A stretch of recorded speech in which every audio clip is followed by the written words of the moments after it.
Ah là, ces Italiennes, comme on vous aime.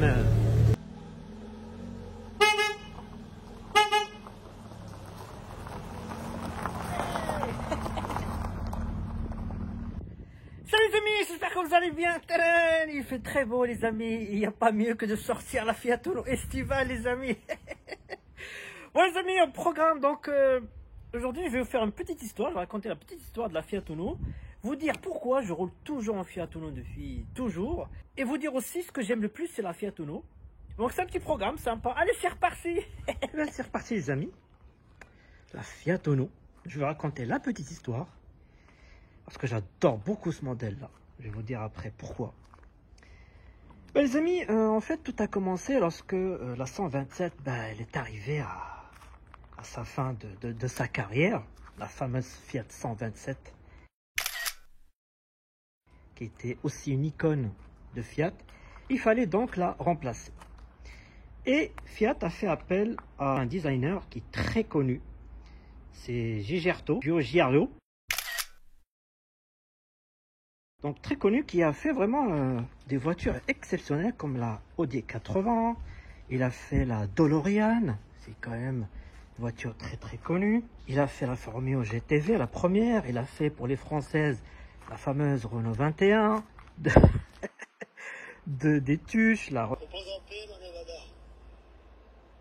T'es chez toi maintenant. Bref, c'est un designer renommé. Et du coup, Fiat en 83, donc elle a dévoilé cette Fiat Uno italienne. Il fallait vraiment faire une voiture un peu, voilà, pour une famille italienne moyenne, donc qu'elle doit répondre à un cahier des charges à l'époque qui était très précis, qu'elle soit abordable, pratique et élégante. Voilà, qu'elle soit un peu jolie, quoi. Et c'est là où il y a eu le génie des designers, parce qu'il a fait une silhouette donc, qui est assez simple, mais qui reste élégante. Donc il a fait aussi une voiture qui était idéale pour les trajets du quotidien, pour les escapades de famille, bref, quelque chose à l'époque, il fallait vraiment faire la remplaçant de la fameuse 127 qui était vraiment très bien vendue. Donc dès son lancement en fait, parce qu'il y avait plusieurs phases, la phase 1,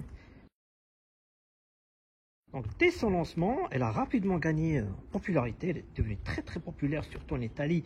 Et après, elle a conquis le monde entier, ça qui est incroyable.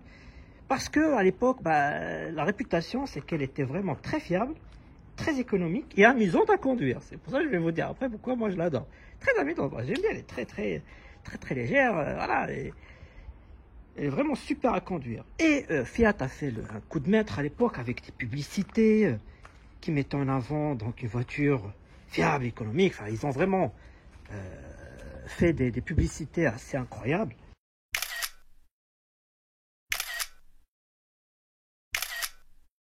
Il y a seulement une personne que vous aimez, Fiat Uno. Comment ne pas l'aimer? Moi, la Fiat Uno. Je suis consacré voiture de l'année.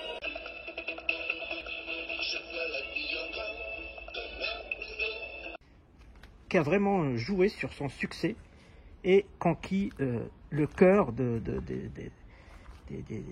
des automobilistes. Alors, son point fort à l'époque, c'est qu'elle était vraiment très spacieuse. Vraiment, elle était très spacieuse et confortable aussi parce que on pouvait voyager à l'époque. On pouvait faire des longs trajets sur des Fiat Uno. Enfin, moi, personnellement, combien de fois j'ai voyagé avec la Fiat Uno quand on était petit, ou même aujourd'hui, hein. Enfin, franchement, elle est fonctionnelle, on va dire, spacieuse, fonctionnelle.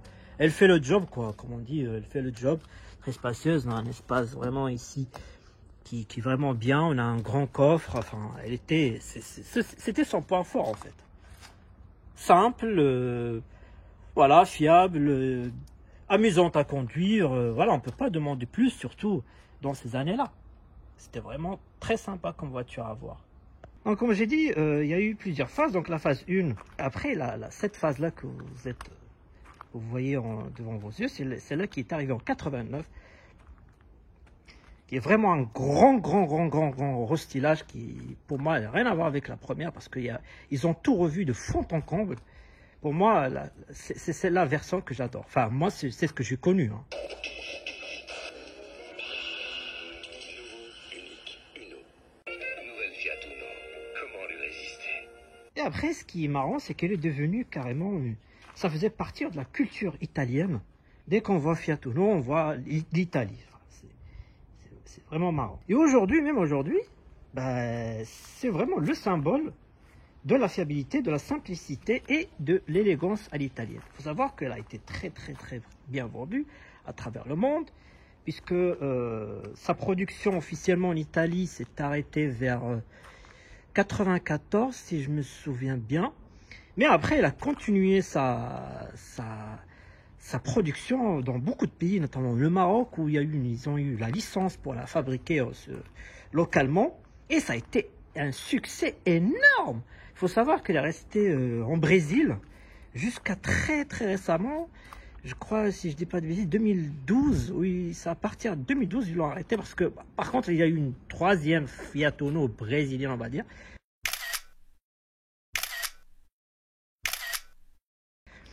Mais elle restait vraiment très longtemps en production et je pense qu'elle est vraiment vendue à plus de 11 000 exemplaires, ce qui est énorme, vraiment très énorme. On est vraiment dans le top des voitures les plus vendues au monde.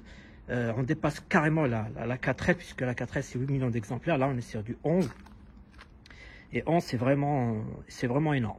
11 millions aujourd'hui, c'est des chiffres qui feront... C'est des chiffres qu'aucun constructeur ne verra, parce que c'est énorme comme chiffre. Et aussi, c'était vraiment la voiture qui était idéale pour les jeunes conducteurs, etc. Enfin, pour ceux qui voulaient leur propre voiture. Donc voilà, pour résumer, bah, pour moi, elle restera vraiment dans l'histoire de l'automobile italienne, et vraiment, elle restera aussi un héritage vraiment exceptionnel pour moi, les dernières vraies voitures populaires italiennes. Moi, je l'appelle franchement la 4L italienne. Ce que vous voyez ici, donc c'est une Fiat Uno version estivale. Je vous ai déjà fait une vidéo pour vous montrer un peu les spécificités des estivales. C'est une édition limitée. Moi, personnellement, je trouve que c'est la meilleure édition parce qu'elle a le point fort, c'est les pare-chocs peints couleur carrosserie. Et ça, je trouve ça très beau. J'adore ça vraiment.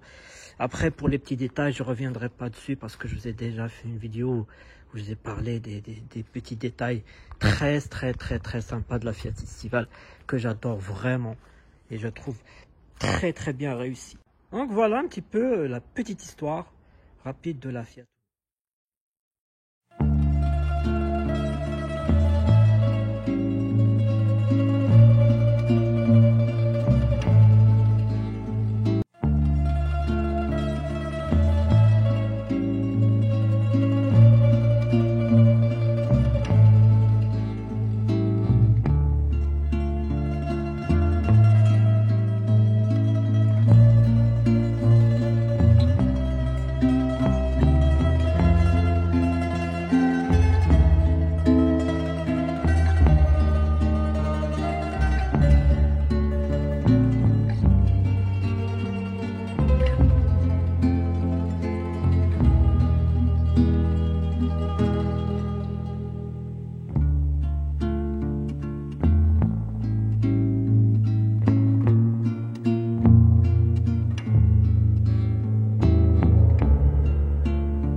Toujours la vignette.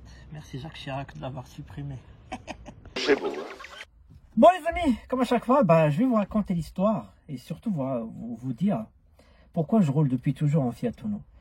Et à chaque fois je me mets dans une place, je vous dis l'histoire a commencé ici, l'histoire a commencé. L'histoire de la Fiat Uno a commencé ici les amis, au volant, parce que la Fiat Uno c'est vraiment la première vraie voiture que j'ai conduite dans ma vie, tout simplement. Alors avant même que j'ai le permis. Et ben, c'est la première voiture que j'ai vraiment conduit. J'ai des bons souvenirs de tout avec la petite casquette, du compteur, etc. J'ai des souvenirs, surtout pendant les vacances. Et je rends hommage à un cousin qui n'est plus de ce monde. Il s'appelait Ali. Lui, c'est la première personne, il était dans les vacances dans des champs, dans des champs. Et on avait un cabanon en face de la plage. Et dans un petit chemin de campagne, j'étais vraiment très jeune encore à l'époque. J'avais pas encore mon permis et il savait très bien que j'adore conduire, j'adore la Fiat Uno et j'adore vraiment. J'adore en fait tout dans cette voiture. Bref, donc en tout cas, la petite histoire, c'est que il s'est arrêté en plein petit chemin. Et c'est la première fois que quelqu'un me fait confiance de conduire vraiment. Et il s'est arrêté, il est sorti, il m'a dit, moi j'étais à côté de lui, il est sorti, il m'a dit, allez, c'est ton tour, tu vas faire ce petit trajet. Comme ça, c'est un souvenir que j'oublierai jamais. Franchement, aujourd'hui je l'évoque, mais avec une certaine émotion, parce que j'adorais ce cousin et qui est parti malheureusement, qui n'est plus de ce monde, hélas. Mais c'est un souvenir que j'oublierai jamais. Et c'est la première fois. Et le problème, c'est que je me suis mis au volant. Et je vois dans le rétro le voisin. Le voisin qui avait une Mercedes noire avec les vitres fumées, etc. On ne voyait rien. Et avec la panique, ça a calé. La première fois, la deuxième fois, il m'a dit, écoute Younes, calme-toi. T'inquiète pas, ça va, tu vas réussir. Et moi, en fait, c'est avec le track, c'est la première fois, en fait. Et dès que je vois dans le rétro, je me suis, à un moment donné, je me suis tourné la tête vers le rétro, je vois parce qu'en fait, il avait un chauffeur en coston, hein, donc il sortait de la Mercedes, il vient d'ouvrir.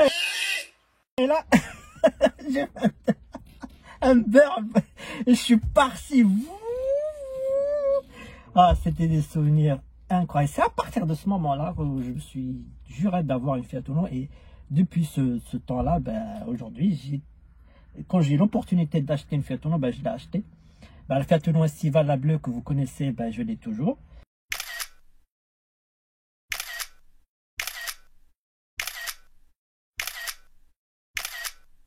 Et celle-là, c'est parce que c'est l'essence. C'est la première voiture que j'ai conduit, c'était une 45. Voilà, Fiat Uno 45, c'était une basique. Hein. Je garde ces souvenirs, ces bruits, c'est tout en fait. Et à un moment donné, je vais raconter l'histoire. Je me lève un matin et je prends les clés tout seul. Parce que j'ai pris confiance en moi. Et ça, c'est la première fois de ma vie que je conduis une voiture tout seul. Je n'avais pas le permis, hein, je vous le dis très clairement, mais bon. Faut pas le faire, mais c'était dans les champs, hein, du coup, il a démarré, ça calait, j'apprenais en fait à conduire. Et je me suis baladé rapidement, j'ai fait même pas 1 kilomètre, c'est juste le temps de petits trajets comme ça, là. Et voilà, et c'est des souvenirs qui restent pour moi indélébiles, je peux pas oublier.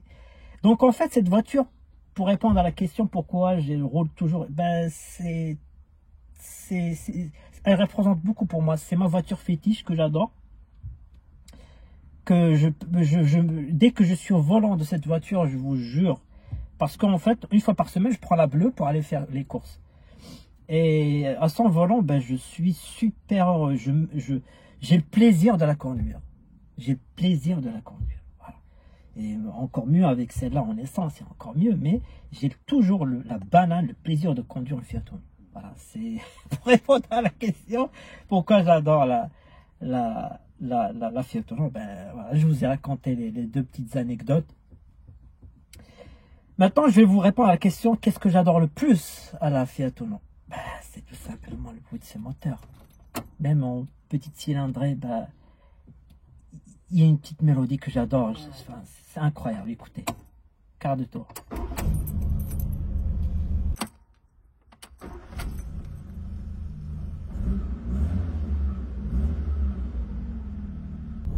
Parce que j'ai tout réglé, hein, quand même. Hein. On a réglé ça ensemble, les tutos. J'adore. C'est un petit moteur, mais il a une petite mélodie temps, beaucoup, beaucoup.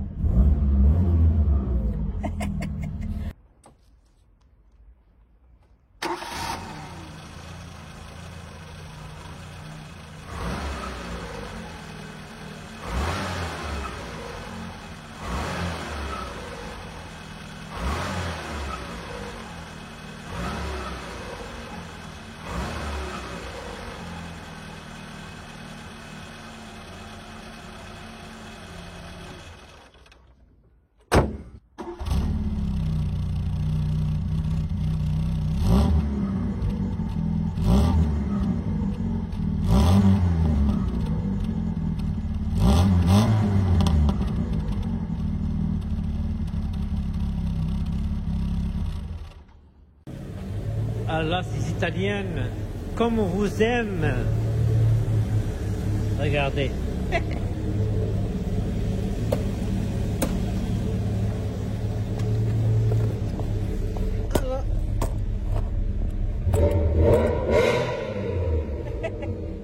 Un accélérateur et la Fiat Uno.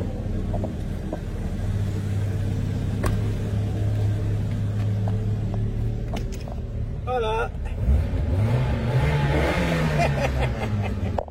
Eh oui.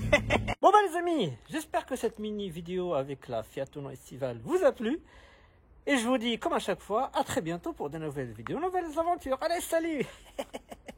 Salut la Fiat Uno.